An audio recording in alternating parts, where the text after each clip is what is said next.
Sajid Javid, he's been speaking out about how much they get paid. As a reminder, it's about £86,000. And now Sajid Javid has basically said that figure needs to double. But he's got a plan. What he would do is he would halve the number of MPs that you've got. So he would argue that that would be cost neutral. The whole point of what he's trying to say is basically if you get someone earning currently, say, £30,000 a year that's going to get this monumental salary jump to £86,000, they're going to feel like they've won the lottery. But he's arguing that those people might not come with the skills that Parliament needs. He reckons if you go sniffing around the high earners and you attract them with a higher salary, Parliament will be in a better place. Do you agree?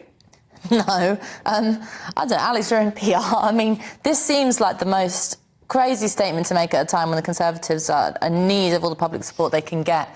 Annoy the public by saying that politicians should get more money, which is very rarely ever a good line to take, and freak out your own MPs by suggesting that potentially half of them are going to be slashed under this new idea.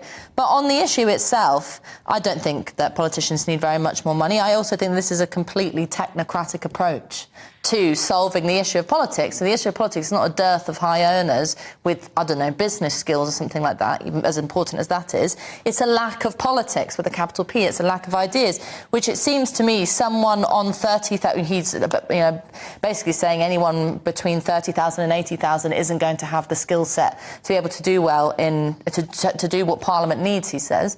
Well, I mean, I don't earn a huge amount. I'd say I'd probably do a bit better of a job than a lot of the people in there, and that's not just me blowing smoke up my own backside. I think there are lots of people with ideas, with a sense of how to kind of change politics rather than just change the makeup of politicians. And I think it tells you something about the way in which this current government is approaching the crises that we have, is that everything is to do with tweaking technocratic issues rather than wholesale change. You've certainly got a point about the inwardness of many politicians' views, but let's be clear, this is a politician who's about to become an ex-politician. He feels free to say this because he's not going to run again at the next election. And that's why suddenly, having been quite careful and measured in his announcements for years, our former Chancellor, pow, pow, pow, I think we should cut half of the MPs, I think they should be paid double, like he's just, free at last, I can say what I like.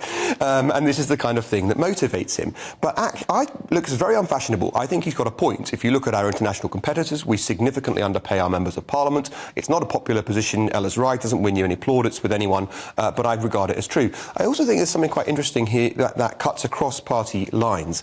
Our political class in Westminster looks increasingly like real horse racing enthusiasts. The very wealthy and the really quite poor. The very wealthy because they don't need the money that you get from being an MP, and the relatively badly off because for them it's a pay rise, and you're missing almost everyone in the middle, and we're hollowing out politics when we do that. When a headmaster would take a big pay cut to go and be an MP, that's when you realise actually we've got this a bit wrong.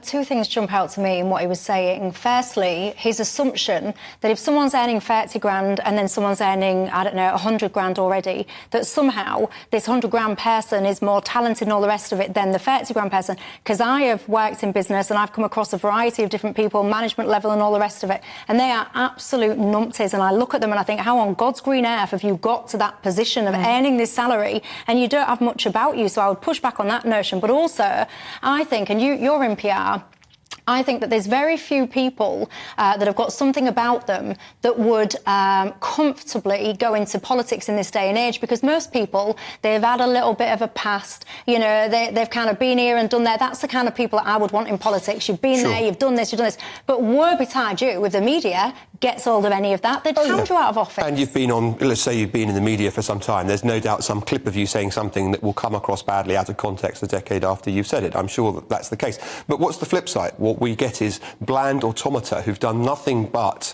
toe a party line, preferably whilst working for that party, on their way up to becoming an MP. And basically you get the politicians you deserve, and that's the kind of system we're increasingly encouraging.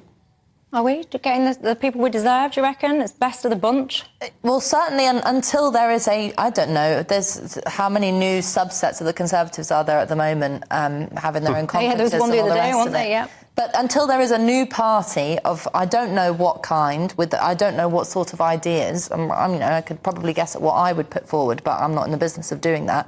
Someone puts forward some kind of new ideas, then I think the people will follow. Or, it's a kind of an amalgam situation in which you need some people with some sense of an ideology. I think part of the problem, this is, Javid's on his way out and he's having a bit of fun with it, but this is the kind of technocratic approach that so many of our politicians, and actually in Europe and in other countries, are too, which is the way to settle political problems is to do this kind of tweaking of the system of the way things work, rather than actually looking at what it is about politics that we want to change, what it is about people's lives we want to change. I think there's some truth in that, but there's another point to be made in it, which is that, and it crosses party lines, there was an unspoken truth in Westminster that it was basically agreed between the parties that it was bad to raise MPs' salaries because it looked bad for them all round. So what they would do as a result is that they would have a generous approach to expenses. And then over time, those MPs, having done what they thought was the right thing to do,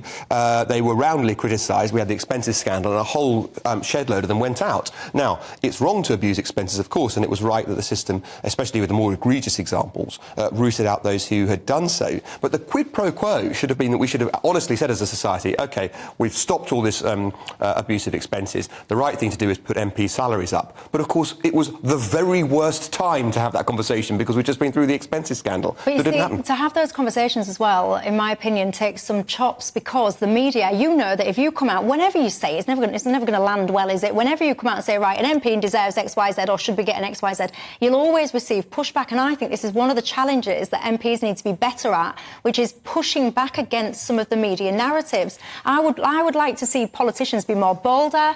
When they go on these international conferences, you get journalists saying, oh, can I just ask you about so-and-so party? Well, no, actually, no, you can't. I'm here to talk about Ukraine or whatever.